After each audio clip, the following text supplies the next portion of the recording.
पूर्णस्य पूर्णमादाय पूर्णमेवावशिष्यते। ओम शांति शांति शांति।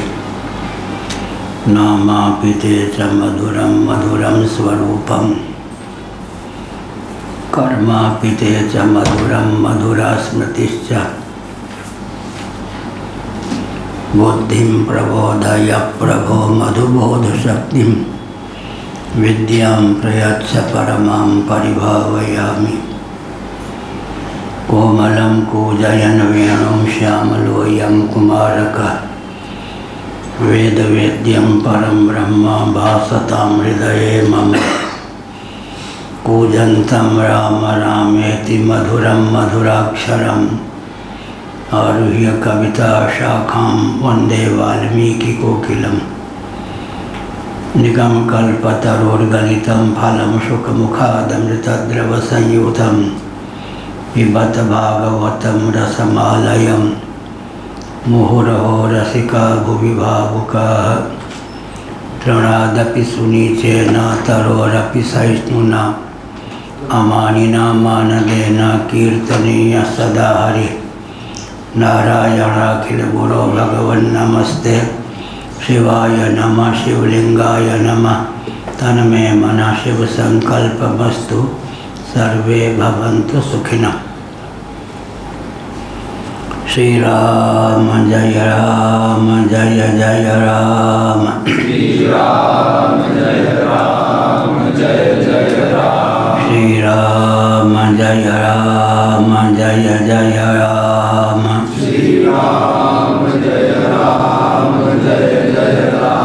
श्री राम जय जय राम। श्री राम जय जय राम। धर्म की जय हो, अधर्म का नाश हो, प्राणियों में सद्भावना हो, विश्व का कल्याण हो। गौ माता की जय हो, गोहत्या बंद हो, भारत अखंड हो। सर्वभूत हृदय धर्म सम्राट श्री स्वामी करपात्री जी महाराज की जय हो, श्री जगन्नाथ महाप्रभु की जय हो, श्री बलभद्र महाप्रभु की जय हो, भगवती सुभद्रा देवी की जय हो, चक्र सुदर्शन महाभाग की जय हो। हर हर महादेव।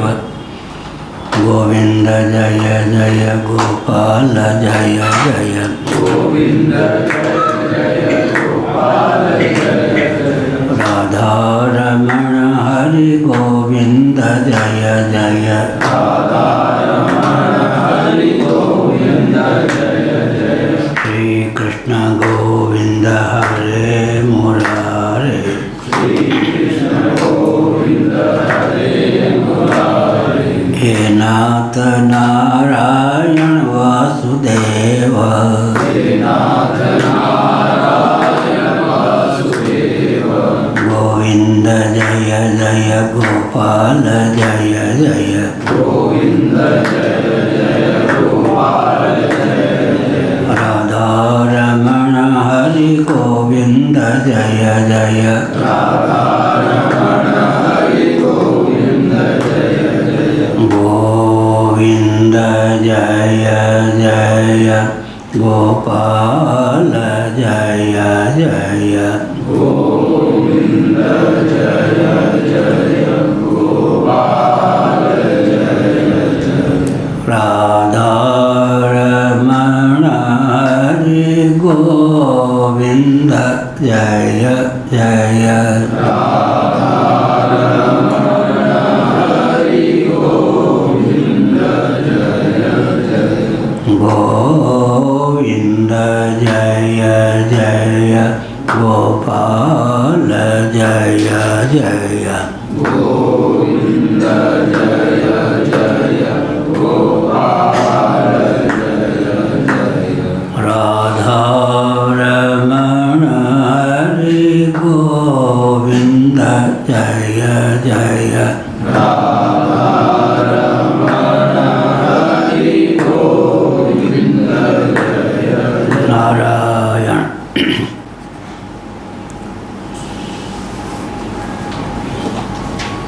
कौन सा पृष्ठ है?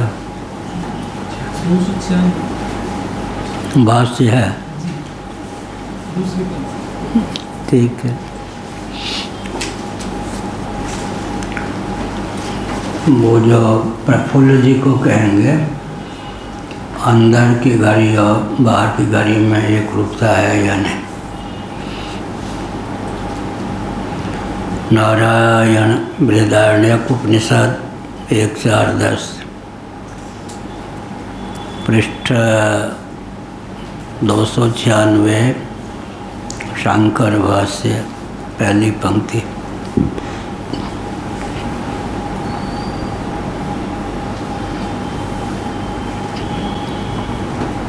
तस्मादेषां देवानां तन्न प्रियं किं तद्यदेतत् ब्रह्मात्मतत्त्वं कथंचन मनुष्या विद्युः विजानीयुः।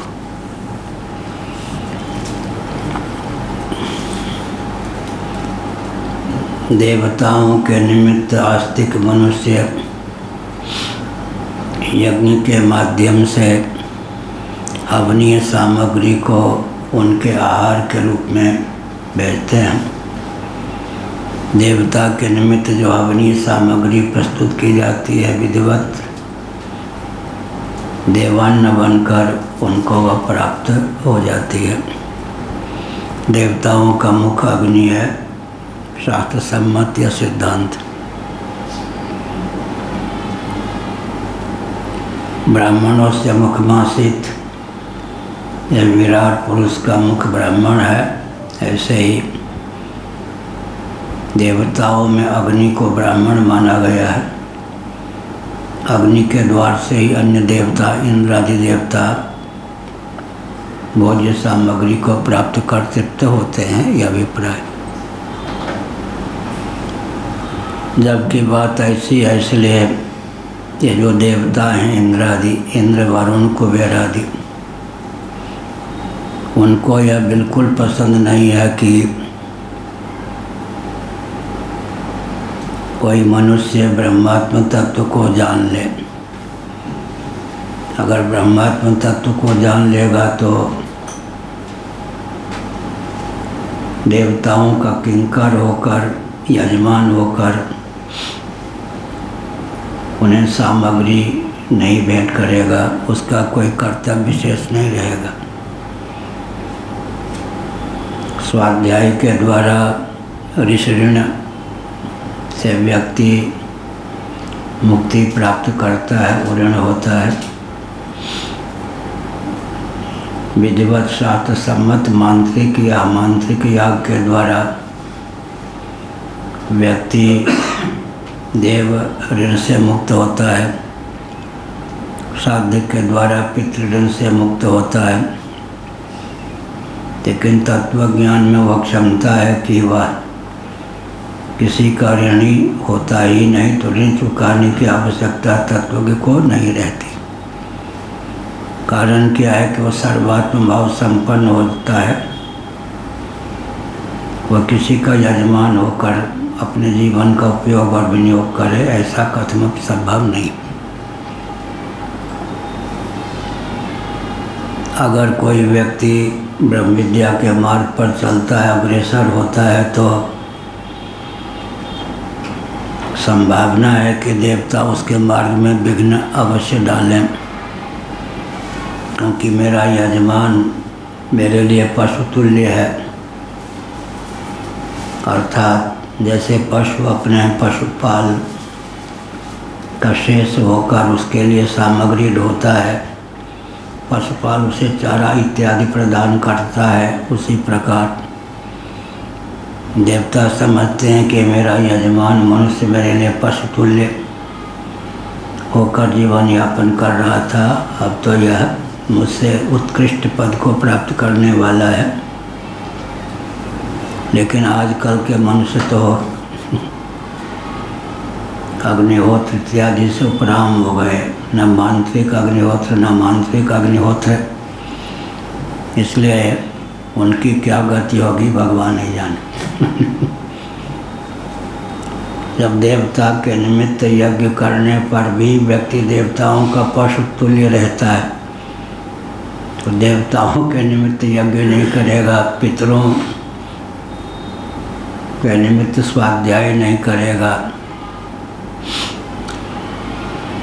ऋषियों के निमित्त स्वाध्याय नहीं करेगा, पितरों के निमित्त श्राद्ध नहीं करेगा, तो मनुष्य तो अधोगति को प्राप्त करने का ही मार्ग प्रशस्त करेगा। इस विकास योग में व्यक्ति समझ नहीं पाता कि नरक में जाने योग्य सारी सामग्री में विकास के नाम पर इकट्ठा कर रहा हूँ। स्वतंत्रता के हम पक्षधर हैं, परंतु स्वतंत्र भारत में सांस्कृतिक पतन बहुत हुआ है। परतंत्र भारत में सांस्कृतिक पतन इतना नहीं था। वर्ण व्यवस्था थी, आश्रम व्यवस्था थी, सनातन वेशभूषा के प्रति व्यक्ति आस्थान्वित होते थे। अब तो सब कुछ चौपट। राजा काल का कारण है, महाभारत का यह सिद्धांत है। नहीं सोने राजा काल का कारण, महाभारत का यह शाश्वत सिद्धांत है। तो स्वतंत्र भारत में प्रथम प्रधानमंत्री ही देश को ऐसे मिले जिन्होंने कहा आई एम एक्सीडेंटल हिंदू। यहीं से पतन प्रारंभ हो गया। अंग्रेज़ों की कूटनीति यह थी। संस्कृत को उन्होंने डेड लैंग्वेज कहा, ब्राह्मणों के प्रति अनास्था उत्पन्न कर दी। एक गांधी नामक व्यक्ति हुए हैं देश में, ऐसा हमने सुना है। उनके यहाँ जितने ब्राह्मण रहते थे उनसे वो मलमूत्र उठवाते थे और अन्यों से भोजन बनवाते थे। काका कौलेलकर महाराष्ट्रियन ब्राह्मण थे। नैमिषारण्य में एक बार वो आए, मैं उन दिनों नैमिषारण्य में था। 1 घंटे का उन्होंने प्रवचन किया हिंदी में। आरंभ के उनके 2-3 वाक्य बहुत ही विचित्र, अन्य वाक्य भी विचित्र थे। दुर्भाग्य से मेरा जन्म ब्राह्मण कुल में हुआ है। यहीं से उन्होंने प्रवचन शुरू किया।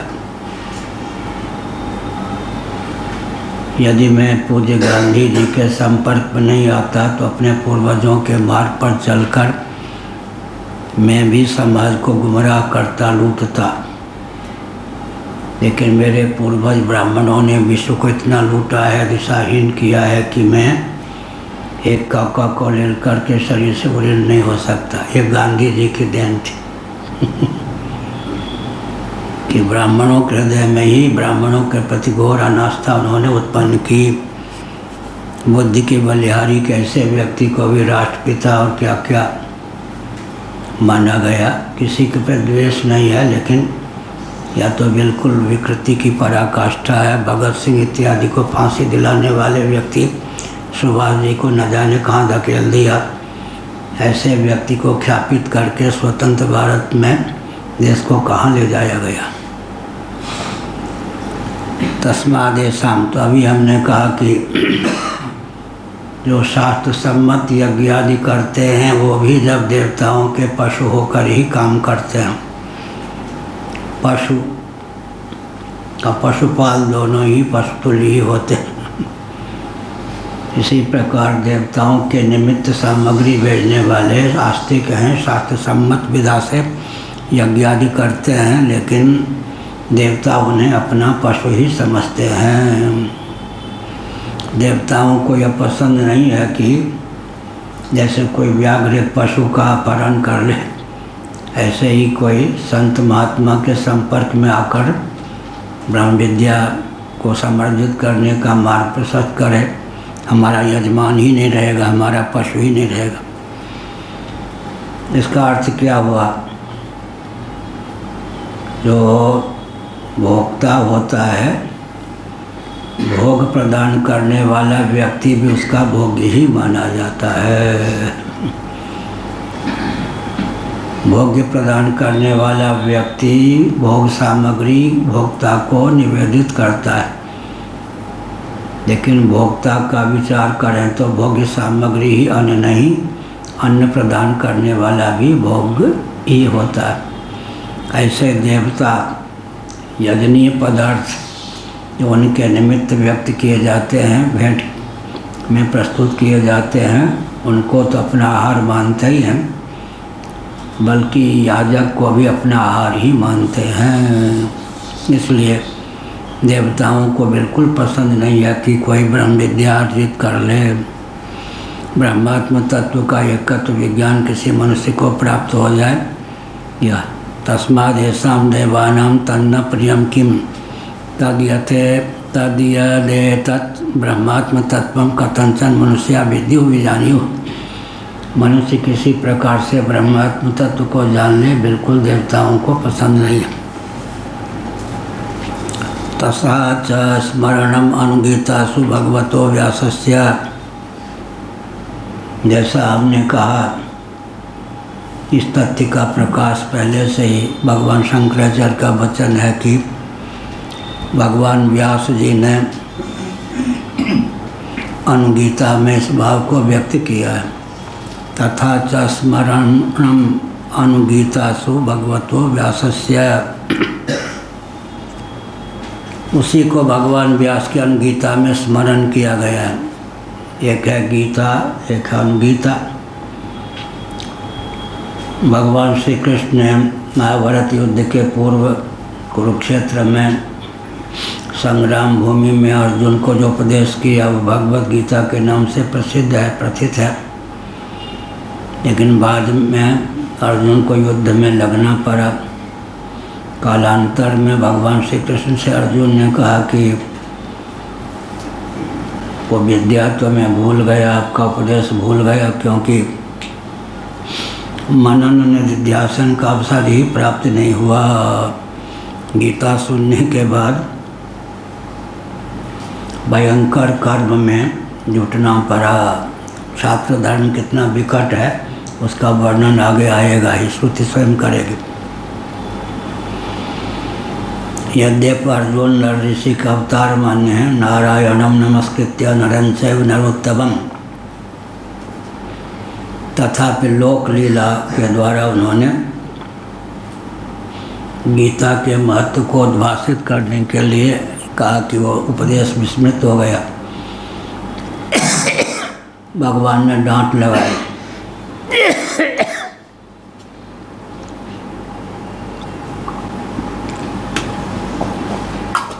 और कहा कि गीता भी कहीं भूल नहीं होगी। अर्जुन सुन लो, तब मैं भी चाहूँ तो उस स्तर के ज्ञान का उपदेश नहीं कर सकता। उस समय में योगस्थ होकर जो कह दिया वो कह दिया। मेरे लिए भी उस ज्ञान को पुनः कहना संभव नहीं, लेकिन तुम मेरे भक्त हो इसलिए सुनो। अनुगीता का उपदेश करता हूँ, अर्थात गीता से मिलती जुलती सामग्री तुम्हारे सम्मुख प्रस्तुत करता हूँ, सुनो। इसी का नाम अनुगीता है।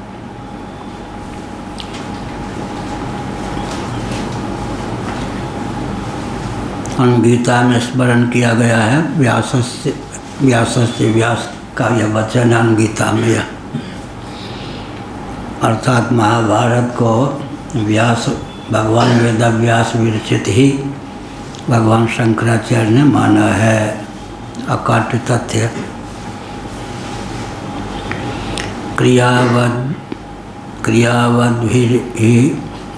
क्रियावद्भिर्हि कौन्तेय देवलोकः समावृतः न चैतद इष्टं देवानां मर्त्येरुपरि वर्तनम्। बहुत बढ़िया। कौन्तेय, कुंती के पुत्र का नाम कौन्तेय हो गया। कुंती देवी नागलोक की कन्या थी। कुंती के बचपन का नाम था पृथा, इसलिए पांडवों को पार्थ भी कहा जाता है। कुंत कहते हैं भाले के अग्रभाग को, भाले के अग्रभाग के समान जिसकी बुद्धि तीव्र हो, सुतीक्ष्ण हो, उसका नाम कुंती। कौन्तेय कुंती के अपत्य पुत्र का नाम हो गया कौन्तेय। क्रियावद्भिर ही लोक कौन्तेय देवलोक समावृता है। यह जो देवलोक है अर्थात स्वर्ग लोक है जहाँ देवता निवास करते हैं, कर्ममार्गी पुरुषों से प्रतिष्ठित है। समावृत है मतलब जो कर्ममार्गी मनुष्य हैं, यागादि कर्मों का आलम्बन लेकर के देहत्याग के बाद वे स्वर्ग में निवास करते हैं, देव भावापन्न होकर स्वर्ग में रहते हैं। न चैतत इष्टम देवानां मर्तेरुपरिवर्तनम। यह भूलोक है, ऊपर में क्या है, भुवः, जिसको अंतरिक्ष कहते हैं। स्व स्वर्ग को कहते हैं। स्व और भू के मध्यवर्ती क्षेत्र का नाम भुवर लोक है, जिसको अंतरिक्ष कहते हैं। आगे फिर महाजन तपसत्यम, सत्यलोक में ब्रह्मा जी रहते हैं। यह नैष्ठिक ब्रह्मचारियों के लिए कौन लोक है, देहत्या के बाद उन्हें कौन सा लोक प्राप्त होता है। सत्कर्मी सदगृहस्थों को देहत्या के बाद कौन सा लोक प्राप्त होता है। वानप्रस्थों को कौन सा लोक प्राप्त होता है। सन्यासियों को कौन सा लोक प्राप्त होता है। संन्यास धर्म का विधिवत जिन्होंने अनुपालन किया है, लेकिन जो तत्वज्ञ नहीं है, देहत्याग के बाद उनके पूरी अष्टक का भी उत्क्रमण होता है और ब्रह्मलोक में जाकर के वो ब्रह्मा जी के द्वारा कालांतर में तत्व ज्ञान प्राप्त करके फिर ब्रह्मा जी के साथ ही परमात्मा तत्व में सदा के लिए विलीन हो जाते हैं, परमात्मा रूप होकर ही शेष रहते हैं। न चैतद इष्टम देवानां मर्त्यरुपरिवर्तनम। यह जो मर्त्य मरण धर्मा मनुष्य हैं, स्वल्प आयु को लेकर जो लोक में प्रकट हुए हैं, जिनका जन्म हुआ है कर्मों के फलस्वरूप, उनको पसंद नहीं देवताओं की हो कि उनसे ऊपर चले जाएं, महालोक जनोलोक तपालोक को प्राप्त करें या सत्यलोक को प्राप्त करें। यह क्रियावद्भिर्हि लोकौन्तेय देवलोक समावृता न चैदिष्टम देवानां मर्त्यरुपरिवर्तनम। तैत्तरीय उपनिषद में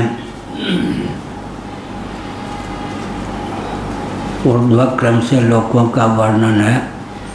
मनुष्य, फिर मनुष्य गंधर्व, फिर देवता, फिर पितर, फिर हिरण्यगर्भ, फिर परमात्मा श्रीमन नारायण। ये सब क्रम से उत्कर्ष के ख्यापक हैं। अतो देवाः पशूनिव व्याघ्रादिभ्यो ब्रह्म विज्ञानाद विघ्नमाचिकीर्षन्ति। यह है इसलिए देवता जो करते हैं, जैसे पशुपाल अपने पशुओं को व्याघ्रादि से दूर रखने के समान दूर रखता है, वैसे ही मनुष्यों को ब्रह्म विज्ञान से दूर रखते हैं। देवताओं की दृष्टि में जो ब्रह्म विद्या है ना, क्या है वो, ब्रह्म विज्ञान व्याघ्र के समान है। जैसे गाय आदि को खा ले व्याघ्र, मनुष्य को भी काट ले खा ले, ऐसे ही देवता भी जो है वो व्याघ्रादि के सदृश ही हैं। मनुष्यों को ब्रह्म विद्या से दूर रखते हैं, ब्रह्म विज्ञान से दूर रखने का प्रयास करते हैं। कहीं यह मुझसे ऊपर न पहुंच जाए, मेरा यजमान कहीं हाथ से निकल न जाएगा। अतो देवा पशुनिव व्याघ्रादिभ्यो ब्रह्म विज्ञानाद विघ्नमाचिक कीर्षन्तये। यह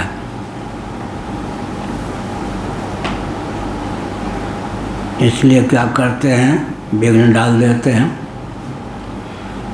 विघ्न डालने का प्रयास करते हैं कि ऐसे तत्व ज्ञान न प्राप्त हो, सिद्ध संतों के बीच में न रहे, या श्रवण मनन निधिध्यासन से तो सुदूर ही बना रहे। इस प्रकार देवताओं को उपद्रव होता है, लोग इसके चपेट में आ भी जाते हैं। अस्मद उपभोग्यत्वान् मां व्युत्तिष्ठेयुः इति, बहुत बढ़िया। यह तो हमारा उपभोग्य है। कौन? याज्ञिक व्यक्ति जितने हैं, विधिवत यज्ञ का संपादन करने वाले देवता समझते हैं मेरा उपभोग्य है। बहुत ऊंची बात। देवता के निमित्त जो भोग्य सामग्री प्रस्तुत की जाती है, इंद्राय स्वाहा इदम इंद्राय नमः। अब कोई जौ या वो तिल, यही हम लोग चबा के रहेंगे क्या? लेकिन मंत्र में वह बल है कि शास्त्र सम्मत विधा से सामग्री अग्नि के द्वार से देवता के निमित्त भेंट की जाती है। एक्सचेंज पद्धति जिसको आजकल कहते हैं, तो देवता का अन्न बन के वो सामग्री उन्हें प्राप्त हो जाती है। जैसे किसी ने पितरों के निमित्त श्राद्ध किया, तो मत्स्य पुराण, अग्नि पुराण आदि के अनुसार पितर जिस योनि में है, उस योनि का आहार बन के वो सामग्री उनको प्राप्त हो जाएगी। या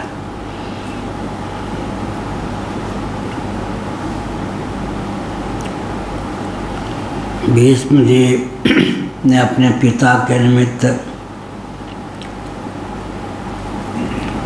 सामग्री समर्पित की, संकल्प किया। पंडित ने कहा, वशिष्ठ जी ने, भीष्म जी ने, तो व्यास जी ने कहा, पुरोहित ने कहा कि अपने पितर का ध्यान कीजिए। अब भीष्म जी ने ध्यान किया, पितर का हाथ ही ऐसे आ गया पिता का वे शरीर छोड़ चुके थे। अब कहा कि पंडित जी, पुरोहित जी, अब बताइए कि मैं पिता के हाथ में ये सामग्री भेंट करूं या कुछ पर? उन्होंने कहा, शास्त्र के ये विधि का पालन कीजिए, पिता के हाथ में मत डालिए, उस पर डालिए, नहीं तो नास्तिकता फैलेगी। कालांतर में लोग कहेंगे मेरे पिता जो देह त्याग कर चुके, उन्होंने तो हाथ फैलाया ही नहीं इसलिए पितर स्वयं आ गए, हाथ यूँ फैलाया। फिर भी शास्त्र विधि की रक्षा के लिए पितर के हाथ में न डाल करके सामग्री भूमि पर जो विधिवत निक्षिप्त कुश पर डाल दी। ये शास्त्र विधि।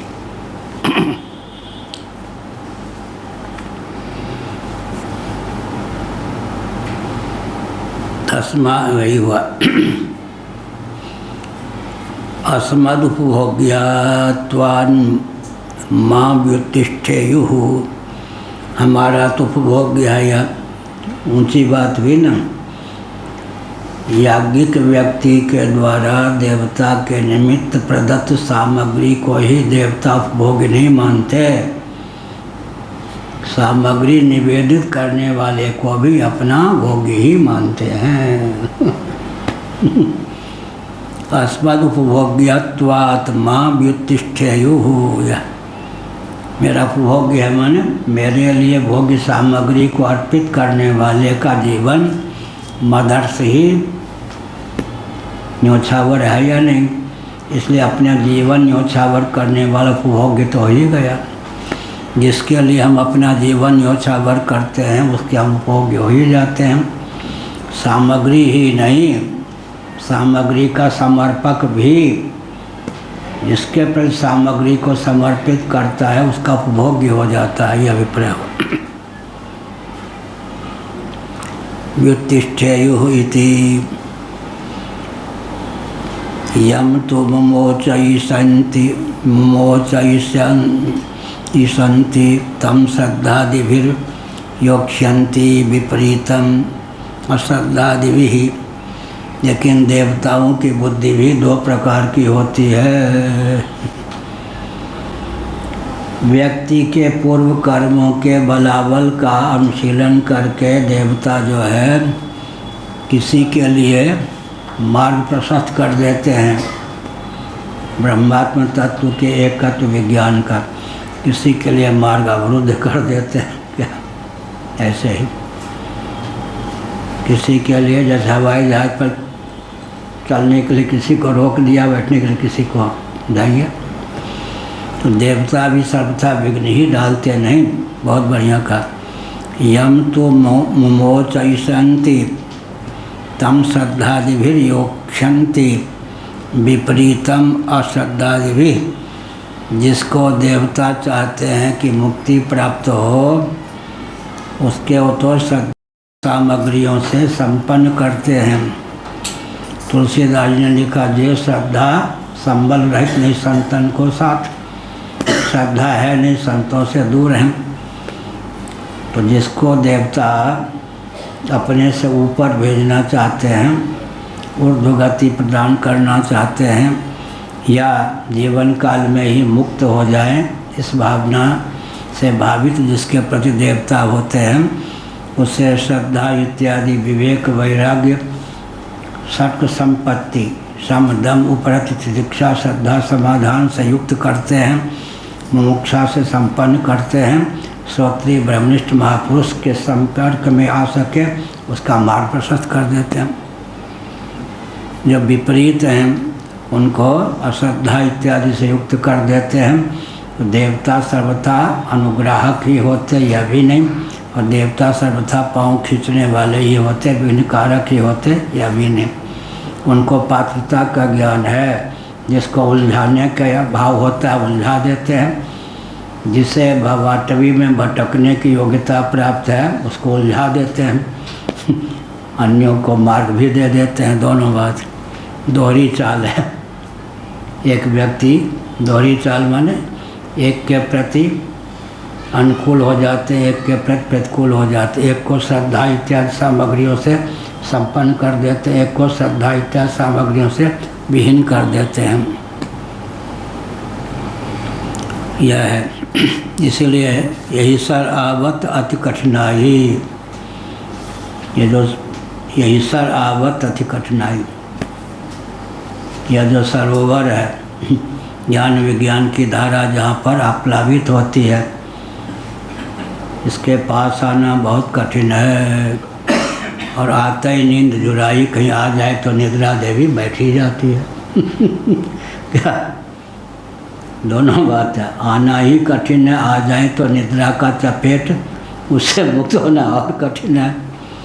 यह अतो देवा पशुनिव व्याघ्रादिभ्यो ब्रह्म विज्ञानाद विघ्नमाचित कीर्षन्ति अस्मद् उपभोग्यत्वान् मां व्युत्तिष्ठेयुः।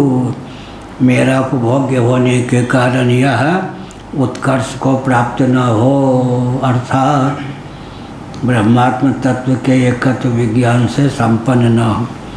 लेकिन देवताओं की यह भी भावना होती है, जो अधिकृत व्यक्ति हैं, यम तो मुमोचयिषन्ति, जिनको उलझाना नहीं बल्कि मुक्त देखना चाहते हैं, उनके जीवन में श्रद्धा इत्यादि सामग्रियों को प्रेषित कर देते हैं, अर्थात उन्हें श्रद्धादि सामग्रियों से संपन्न कर देते हैं। इसके विपरीत को अश्रद्धा इत्यादि से क्या रखा है ऐसा घटपट में। घटपट में क्या रखा है भाई, तन दुपट्टा सो जाओ, सिनेमा देख लो, या कुछ कमा धमा के घर भर लो, इसमें क्या रखा है। अब यह नहीं पता चलता, जो ज्ञान विज्ञान उपास की चीज हो रहे हैं, अभी चूक गए तो चूक गए, 1 अरब वर्ष बाद सही। 1 अरब वर्ष बाद सही, इस घाटी को पार करके ही तो केवल मोक्ष मिलेगा। जन्म और मृत्यु के अनादि अजस्र परंपरा का उच्छेद का अवसर प्राप्त होगा। क्या इतना दुर्लभ है ना? यह घाटी तो पार करनी पड़ेगी ना केवल मोक्ष के लिए। अभी सुलभ है अवसर, फिर कभी देख लेंगे, अभी तो क्या है, देखते रहो। मर गए 1 अरब वर्ष बाद भी हम, अभी तो तुम्हारे खेलने कूदने का समय है। लो जी, प्रहलाद जी ने कहा कि बाल्यकाल से ही, बुढ़ा तोता राम राम क्या पाप पड़ेगा, बाल्यकाल से। विवेकानंद जी ने कह दिया, अनधिकारी समझा हुआ है, अभी खेल कूद का समय इधर कैसे है? खेलो कूदो। ऐसे माता पिता कहते हैं अभी खेल कूद का समय है, सत्संग का समय थोड़े है। अभी तो विवाह हो गया, ये सत्संग का समय नहीं। आगे फिर क्या कहते हैं, हम तो सत्संग में जाते हैं, वहाँ सुनी हुई सामग्री वहीं सौंप के चले आते हैं। क्या वो भी साथ में नहीं लाते कि वो सामग्री ज्ञान विज्ञान के साथ में ना आ जाए। बहुत सतर्क होकर सुनता हूँ, अर्थात सुनने के बाद सब वहीं छोड़ आता हूँ। इसलिए बहुत कठिन काम है। तस्मात् मुमुक्षुर्देवाराधन परा। प्रायः लोग सत्संग में क्या करते, कोई पहले लोग करते थे, कपास यूँ सुलझाती रहती थी माताएं, कथा भी सुनती थी। कोई स्वेटर बुनती रहती और कथा भी सुनती रही। कथा इतनी चीज़ है कि स्वेटर भी बुनो और कथा भी सुन लो। क्या पूरी शक्ति लगा के सुनो, नहीं स्वेटर भी बुन रहे हैं, कथा भी सुन रहे। कहिए पंडित जी, हम पर दोहरा काम नहीं होता, साइड बिजनेस नहीं। तस्मात् मुमुक्षुर्देवाराधन परा श्रद्धा भक्ति परा। एक पंडित जी कौन गिरे, नहीं वो ध्यान में गिर पाए।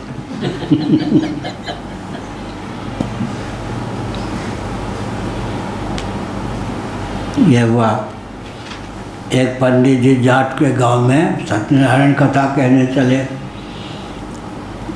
फिर एक नेता आ गए, पंडित जी आराम से कहो, मैं तो अभी आया। फिर एक 10 मिनट बाद आए, रात भर कथा कहते रहे, सत्यनारायण कथा पूरी नहीं हुई। इसी प्रकार से या कोई बिरला होता है इस मार्ग पर चलना। तस्मात् मुमुक्षुर्देवाराधन परम श्रद्धा भक्ति पर प्रणेयो प्रमादी स्याद् विद्या प्राप्ति प्रतिविद्यां प्रतीति वा काक्वै तत्प्रदर्शितं भवति देवा प्रिय वाक्येन। यह काकु माने कथन, काक्वै यह काक्वै काकु का अर्थ होता है कथन। काक्वै शब्द का प्रयोग किया, काकु का अर्थ होता है कथन।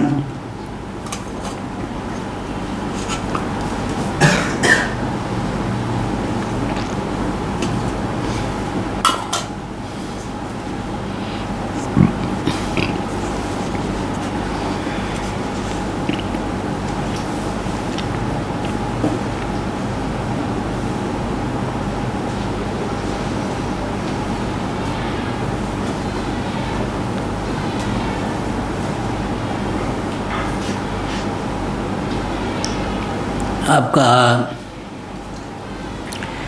मुमुक्षुर्देवाराधन पर श्रद्धा भक्ति पर प्रणेयो प्रमादी स्यात्। तस्मात्, जबकि बात ऐसी है इसलिए जो मुमुक्षु हो, देवाराधन पर हो, देवाराधन परायण हो, क्या अर्थ है, उनको भी अनुकूल रखे ताकि विघ्न न करें। मुमुक्षा के नाम पर कहीं देवाराधन छोड़ दिया तो देवता विघ्न डालेंगे ही। देवता कहेंगे, सुनेंगे, ठीक है, श्रवण मनन करता है, हमारा आहार तो हमको दे ही देता है, हमारा भजन तो करता है, हमारे लिए तो यज्ञ इत्यादि के माध्यम से सामग्री प्रस्तुत करता है। यह हुआ, हमारे लिए घातक नहीं है। यह मुमुक्षुर्देवाराधन पर श्रद्धा भक्ति पर प्रणेयो प्रमादी। प्रणेय हो, अप्रमादी हो, प्रमाद न कर। अर्थात ब्रह्म ज्ञान के मार्ग पर चलने के नाम पर कहीं देवाराधन से अपने को सुदूर न करे, नहीं तो देवता विघ्न डाले बिना नहीं रहेंगे, टांग खींचे बिना नहीं रहेंगे। यह हुआ।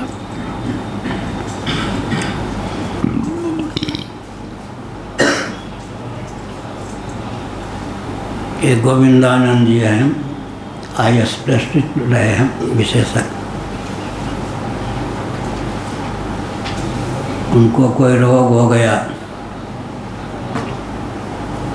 तो हमने कहा कि इस मंत्र का पाठ कीजिए, स्तोत्र कुछ पाठ कीजिए। मैं तत्वज्ञानी होकर के कैसे उपासना करूँगा। उनके गुरुजी ने तो 84 को तत्वज्ञानी बनाए थे। 84 व्यक्ति थे महाराज के शिष्य अखंडानंद महाराज के जीवन मुक्त। हमने कहा तो मरते रहिए फिर।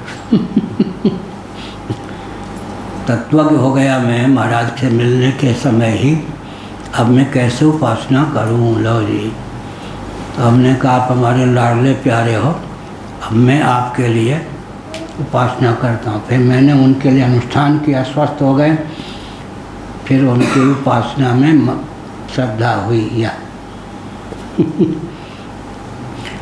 तो यह तो देवाराधन से जो च्युत होते हैं, देवता को प्रिय नहीं कि तत्वज्ञान उनको प्राप्त हो सके। और यहाँ बिना तत्वज्ञान के ही व्यक्ति देवाराधन से गुरु लोग च्युत कर देते तो ठीक नहीं। तस्मान् मुमुक्षुर् देवाराधन पर श्रद्धा भक्ति पर प्रणेयो प्रमादी स्यात्। प्रणेय हो और अप्रमादी हो। प्रणम माने अनुगत हो, हर प्रकार से विनम्र होकर देवता की आराधना करे। साथ ही साथ अप्रमत्त होकर, अप्रमत्तेन वेदव्यम, प्रमाद छोड़कर देवाराधन वो भी बेगार टालने के लिए श्रद्धा भक्ति पर, श्रद्धा भक्ति समन्वित होकर के देवाराधन में मुमुक्षु को भी संलग्न रहना चाहिए। मुमुक्षा के नाम पर कहीं देवाराधन का उसने त्याग किया तो देवताओं का अनुग्रह पात्र न बनने के कारण देवता विघ्न डाले बिना, टांग खींचे बिना नहीं रहेंगे। फिर वो सत्संग के नाम पे दुस्संग की ओर ढकेल देंगे। तस्मात् मुमुक्षुर् देवाराधन पर श्रद्धा भक्ति पर प्रणेयो प्रमादी। प्रणेय उपाधि प्रणेय हो, अप्रमादी हो। या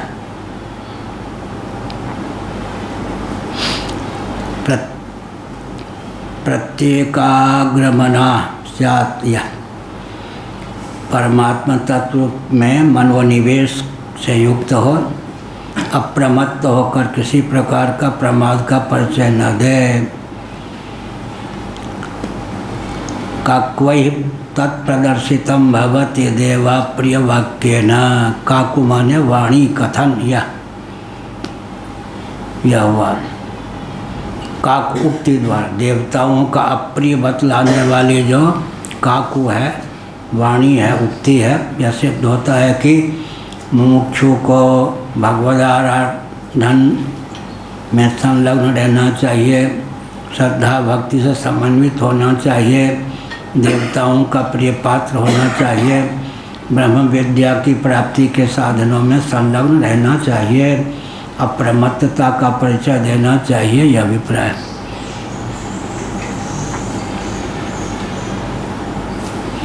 सूत्रितः शास्त्रार्थ आत्मेत्येवोपासित। यह आत्मा इत्येव उपासित, आत्मा है इस प्रकार उसकी उपासना करनी चाहिए। यह श्रुति वाक्य है। हाँ, आनंदगिरी का है। चलो कहाँ से, किस पे से? 252 पे से। अच्छा, तब तो बढ़िया है।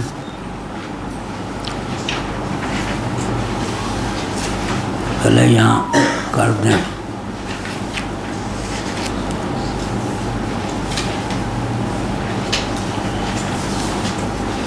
दो 252। अच्छा, बहुत लंबा है ये भाष्य।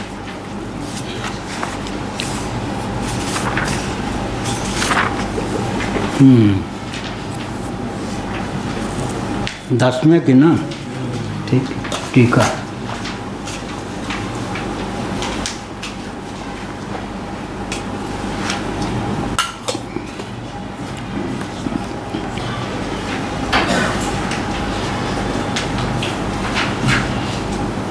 इदानीम, यही ना, प्रश्नम अनुद्य तदुत्तरत्वेन ब्रह्मेत्यादि श्रुतिम अवतारयति। अब प्रश्न का अनुवाद करके, अर्थात जो प्रश्न किया गया उसको अपने शब्दों में व्यक्त करके उसके उत्तर के रूप में ब्रह्मवाइदम अग्रे आसीत इत्यादि श्रुति को अवतरित करते हैं। अवतारयति भगवान शंकराचार्य वचन के प्रारंभिक अंश को उद्धृत करते हैं ताकि पाठक को पता चल जाए कि अब इस श्रुति का अर्थ किया जा रहा। तत्र वृत्तिकृतां मतानुसारेण ब्रह्म शब्दे शब्दार्थमाह यह कहा। इस संदर्भ में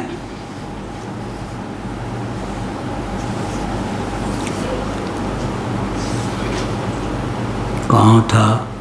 हाँ, 11वीं टिप्पणी। श्रुति घटकम इति यावत् तत्र वृत्तिकृतां मतानुसारेण वृत्तिकार के मत के अनुसार ब्रह्म शब्द का अर्थ करते हैं ब्रह्मेति। भगवान शंकराचार्य तस्य परिच्छिन्नत्वात् ज्ञानेन सर्वभावस्य साध्यत्व संभवात् इति हेतुमः।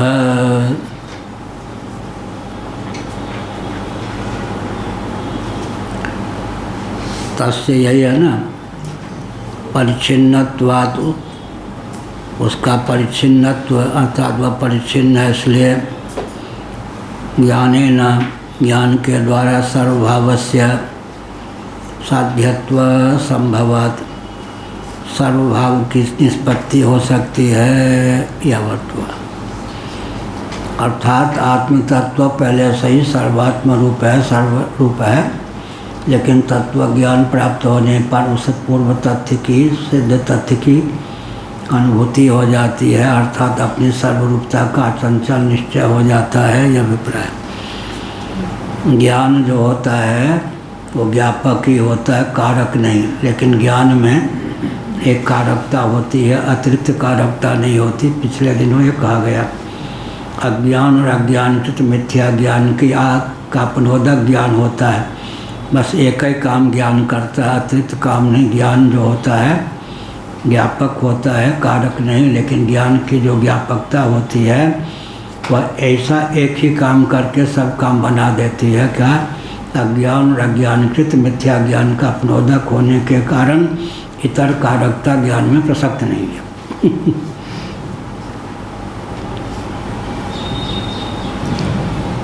तस्य परिच्छिन्नत्वात् ज्ञानेन सर्वभावस्य साध्यत्व संभवात् इति। तस्य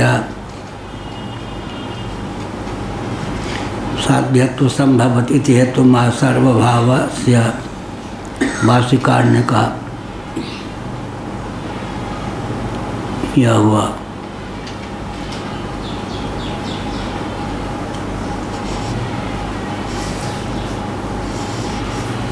सिद्धांते यथोक्त हेत्वनुपत्तिम दोषमा। सिद्धांत में 7वीं टिप्पणी परस्यैव ब्रह्म शब्दार्थत्व पक्षे यह हुआ। आत्मा का मौलिक स्वरूप ब्रह्म ही है, यह अर्थ हुआ। देहेंद्रीय प्राणांतकरण से अतीत जो पर तत्व है उसकी ब्रह्म रूपता सिद्ध है। यथोक्त हेत्वनुपत्तिम दोषमा। यथोक्त हेतु की अनुपपत्ति मन सिद्धि रूप दोष देते हैं। नहीं थी यह का भाष्यकार भगवान ने नहीं कहकर, नहीं परस्य ब्रह्मण सर्वभावापत्तिर विज्ञान साध्या विज्ञान साध्याम च सर्वभावापत्तिमः। यह सर्वभावापत्ति विज्ञान के द्वारा साध्य है। इसका मतलब क्या हुआ? आत्म तत्व वस्तुतः पहले से ही सर्वाधिष्ठान सर्वोपादान होने के कारण सर्वरूप है, तो ज्ञान मात्र से उसकी सिद्धि हो जाती है। कोई पृथक से कर्तव्य शेष नहीं रहता। ज्ञापकता जो है ज्ञान की, क्योंकि ब्रह्म तत्व आत्म तत्व पहले से ब्रह्म रूप है, सर्वोपादान सर्वाधिष्ठान है। यह अभिप्राय।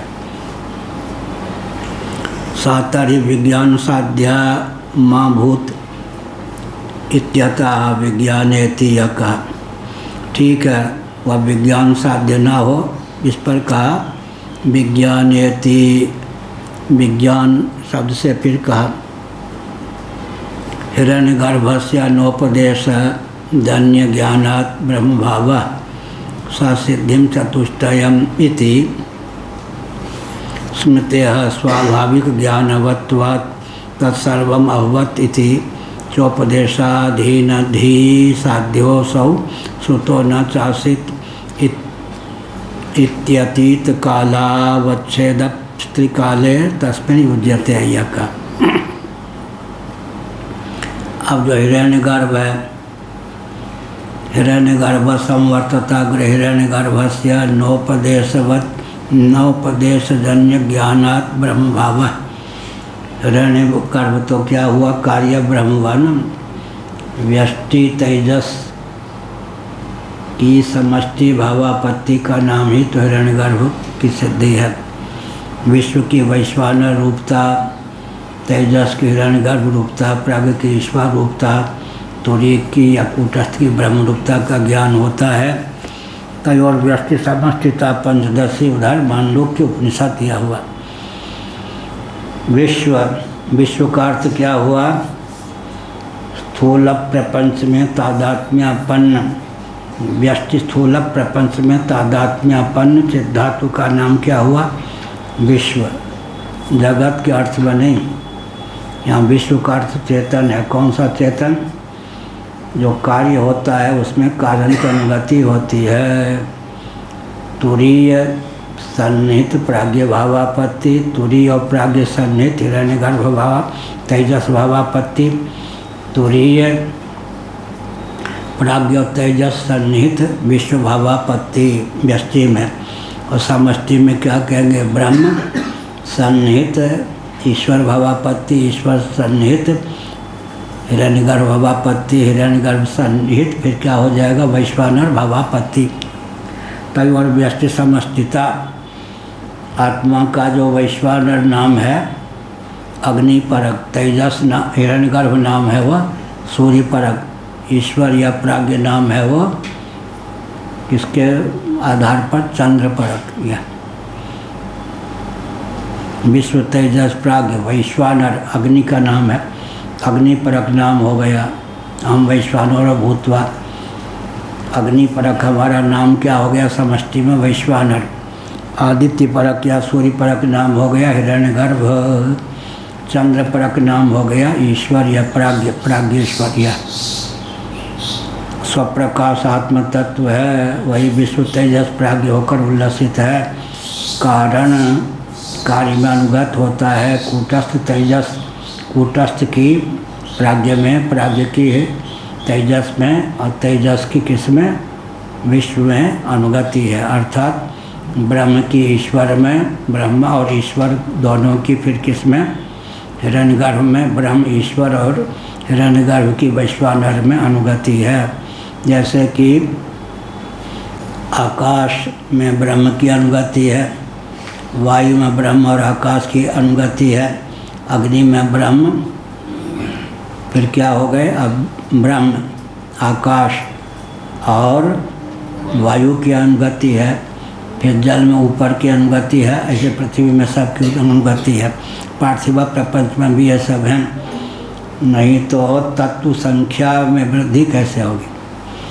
अगर कारण कार्य भाव को प्राप्त होने के बाद अपना स्वरूप ही लुप्त कर दे सर्वतो भावेन, जैसे दूध दही हो जाए, इसी प्रकार अगर कारण कार्य भावापन्न होकर के अपने मौलिक स्वरूप को विलुप्त कर दे तब तो अंतिम कार्य ही शेष रहेगा। तो लय की प्रक्रिया किसमें, लय तो तभी तत्व की संख्या नहीं बनेगी, अंतिम तत्व ही एक तत्व रह जाएगा। दूसरी बात है लय किसमें, लय तो तभी होगा ना, पृथ्वी का लय जल में तब होगा जब जल पहले से विद्यमान हो, जल का लय तेज में तब होगा जब तेज पहले से विद्यमान हो, तेज का लय वायु में तब होगा जब वायु तत्व पहले से विद्यमान हो। इसी प्रकार से वायु का लय आकाश में तब होगा जब आकाश पहले से विद्यमान हो। उदय निलय विलय स्थान, उपादान का नाम है। जो उदय निलय विलय स्थान हो उसी का नाम उपादान है।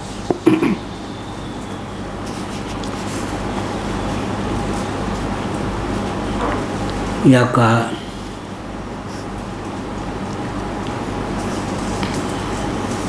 हिरण्यगर्भ से नोपदेश जन्य ज्ञानात् ब्रह्मभाव। अगर हिरण्यगर्भ है, उपदेश जन्य ज्ञान के द्वारा भी उसकी ब्रह्मभावापत्ति नहीं। ब्रह्मभावापत्ति क्यों नहीं? उससे ऊपर कौन है? हिरण्यगर्भ से ऊपर कौन होगा? अव्याकृत। उससे ऊपर कौन होगा? ब्रह्म। या हिरण्यगर्भ तो नीचे हो गया। हिरण्यगर्भ के ऊपर कारण ब्रह्म, कारण ब्रह्म के ऊपर कौन हो गया? कार्य कारणातीत पर ब्रह्म। इसलिए अगर हमारा आपका वास्तव स्वरूप हिरण्यगर्भ ही हो तो उपदेश से भी हम तत्वतः ब्रह्म नहीं हो सकते। कार्य कारणातीत पर ब्रह्म रूप से हमारी स्थिति मान्यता तभी हो सकती है जब हम पहले से ही हों। इसलिए हिरण्यगर्भ से नोपदेश जन्य ज्ञानात् ब्रह्मभाव ससिद्धम चतुष्टय इति। यह 8वीं टिप्पणी ज्ञानादि चतुष्टयम यह हुआ।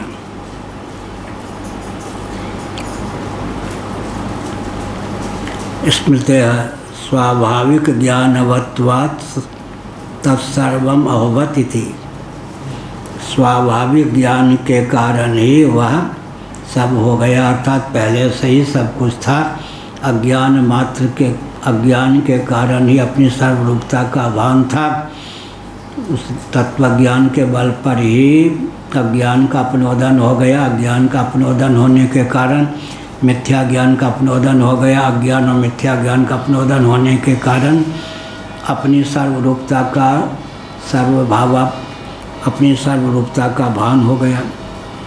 सर्वम अभवत् इति। स्वाभाविक ज्ञानवत्वात्, स्वाभाविक ज्ञान संपन्न होने के कारण, अर्थात पहले से ही सर्वरूपता थी। उस सर्वरूपता का अज्ञान था, उस अज्ञान का अपनोदन ब्रह्म ज्ञान से हो गया।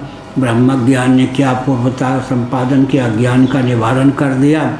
जो पहले से सिद्ध था विस्मृत कंठाभरणवत्, उसकी उपलब्धि ज्ञान से हो गई।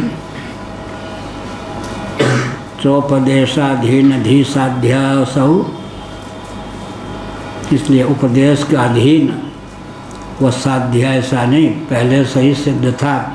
केवल उपदेश के द्वारा उसकी अनुस्मृति हो गई, अर्थात अपना जो मौलिक स्वरूप था सर्वाधिष्ठान सर्वोपादान, उसका ज्ञान हो गया।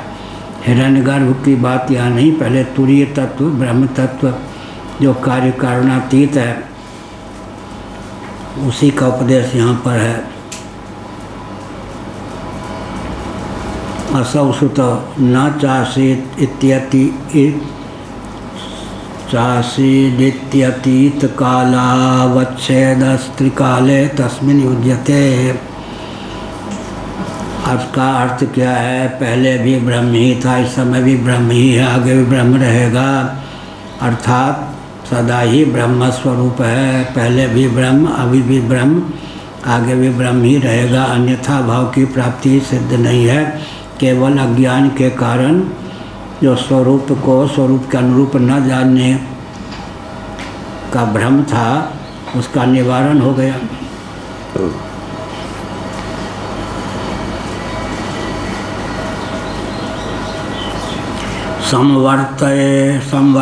संवर्तते तीचा जन्ममात्रम श्रूयते। हिरण्यगर्भ संवर्तताग्रे, अब कहा जाता है अगर हिरण्यगर्भ का ही उपदेश न हो तो संवर्तताग्रे का मतलब क्या हुआ? बहुत बढ़िया कहा। हिरण्यगर्भ संवर्तताग्रे भूतस्य योनि। हिरण्यगर्भ पहले था तो संवर्तत का अर्थ क्या हुआ? यह नहीं कि हिरण्यगर्भ भी कारणातीत ब्रह्म के रूप में स्थित था या कारण ब्रह्म के रूप में स्थित था, यह नहीं। हिरण्यगर्भ संवर्तताग्रे, इसको लेकर बहुत भ्रम होता है लोगों को।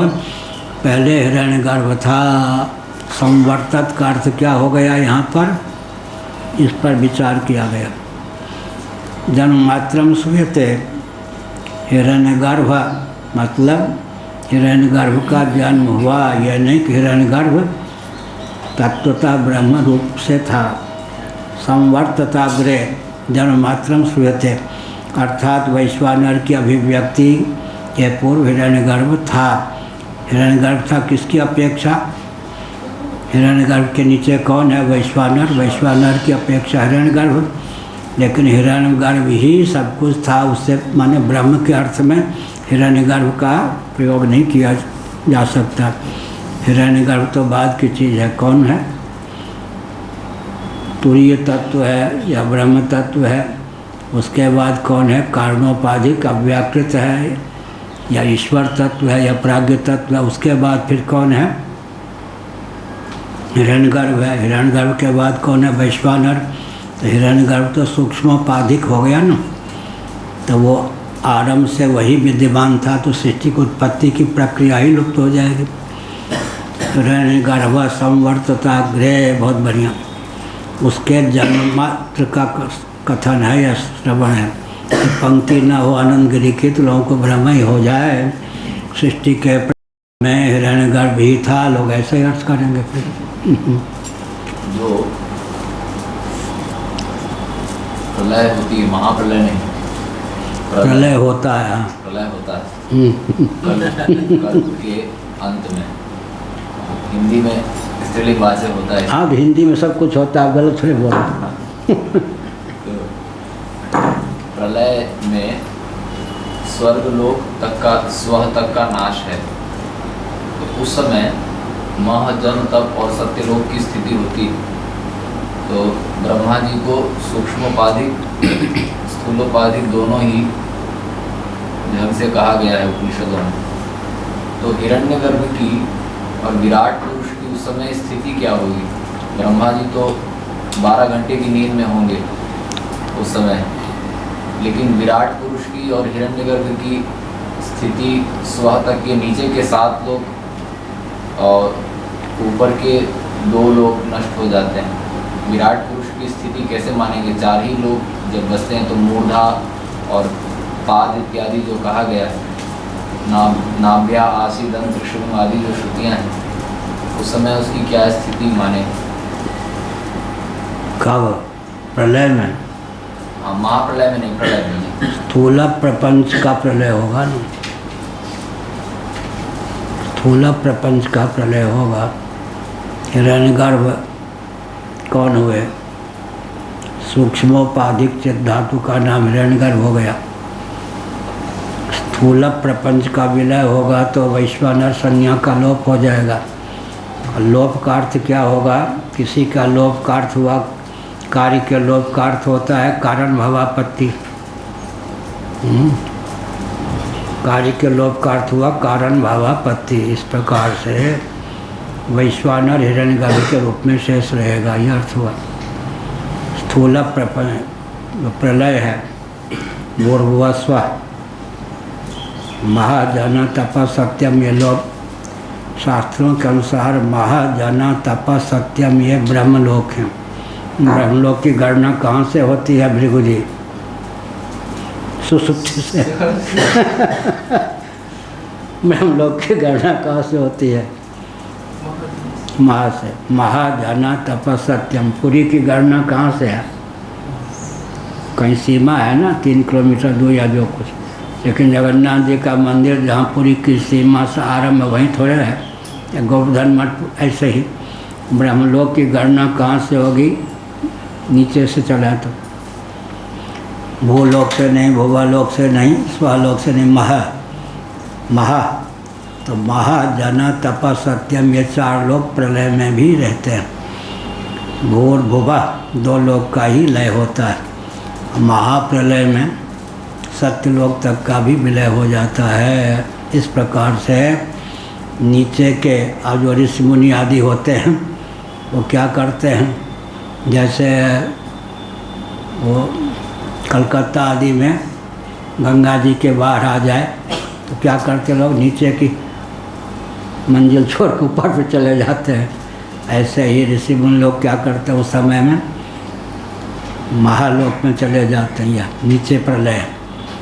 नीचे में जलमग्न हो जाए तो कहाँ चले जाते हैं, प्राण बचाने के ऊपर चले जाते हैं। इसलिए ब्रह्मलोक की गणना जो है महा से है। महा जना तपा सत्यम, ये चार ब्रह्मा जना तपा सत्यम, ये चार लोग जो हैं ब्रह्मलोक हैं। लेकिन ब्रह्मा जी स्वयं कहाँ रहते हैं? सत्यलोक में रहते हैं। यह है उसमें, हाँ, स्वह में। जब तीन ही लोक मानते हैं तो भुवा तो भुवा भी रहा। भूलोक में नीचे लोक के जो अतल वितल तलातल रसातल महाताल का अंतर्भाव हो जाता है। भुवा में किसी का अंतर्भाव नहीं होता। स्वा में महाजना तपा सत्यम का अंतर्भाव हो जाता है।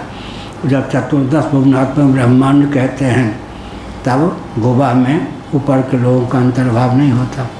इसका मतलब कि विराट जो वपु है उसमें जो देव है वो देव लोक को स्वर्ग ही माने, फिर उसमें स्व की दृष्टि से स्वर्ग से लेकर ब्रह्मलोक सत्यलोक पर्यंत को चारों ठीक है। स्वर्ग से ही स्वर्गलोक की गणना होती है। भुवा तो अंतरिक्ष, भू और स्व के मध्य का जो लोक है उसी का नाम भुवा है, अंतरिक्ष उसको कहते हैं।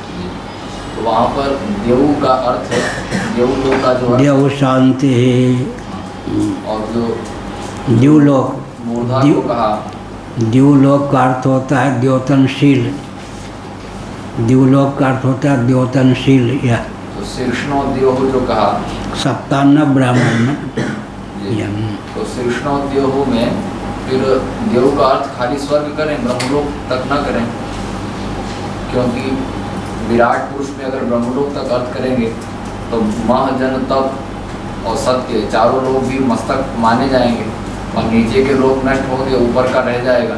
आधा शरीर रह गया, आधा शरीर नष्ट हो गया। अच्छा, फिर क्या हुआ? तो या तो क्या ऐसा माने कि मूर्धा जो स्वर्ग लोक को ही मूर्धा कहा, या देव से तात्पर्य स्व में सब ऊपर के लोगों का अंतर्भाव हो गया। हाँ, तो फिर आधा शरीर रह गया विराट का। किसका? विराट का। Matter can neither be created not destroyed. शरीर है का मतलब कार्य जो है कारण भावापन्न हो गया। कार्य जो है कारण भावापन्न रह गया, लुंज पुंज हो गया, ये नहीं ना। कारण कार्य भावापन्न हो गया, कारण अपने स्वरूप को बनाए रखकर कार्य भावापन्न हो गया। कार्य जो है कारण भावापन्न हो गया। दूसरी बात है कार्य किसको लेंगे, पंचीकृत भूत को या अपंचीकृत भूत को? कार्य तो पंचीकृत भूत में भी जो है अध्यास है ही ना, लोक लोकांतर 84 लाख योनियाँ हैं, पृथ्वी, ये सब जो है सब अध्यास में पंचीकृत भूत। अपंचीकृत भूत का तो लय होगा नहीं अभी, पंचीकृत भूत का भी लय नहीं होगा। पंचीकृत भूत में जो नीचे के लोक की प्रतीति थी उस प्रतीति का ही विलय हो जाएगा, ऊपर के लोग रह जाएंगे। यार हाँ, क्या हुआ आज? कोई विशेष बात है क्या? पत्रकार चैनल वाले तो घटना घटी है क्या? नमः पार्वती नारायण महादेव। श्रीमद् जगत गुरु शंकराचार्य भगवान की जय।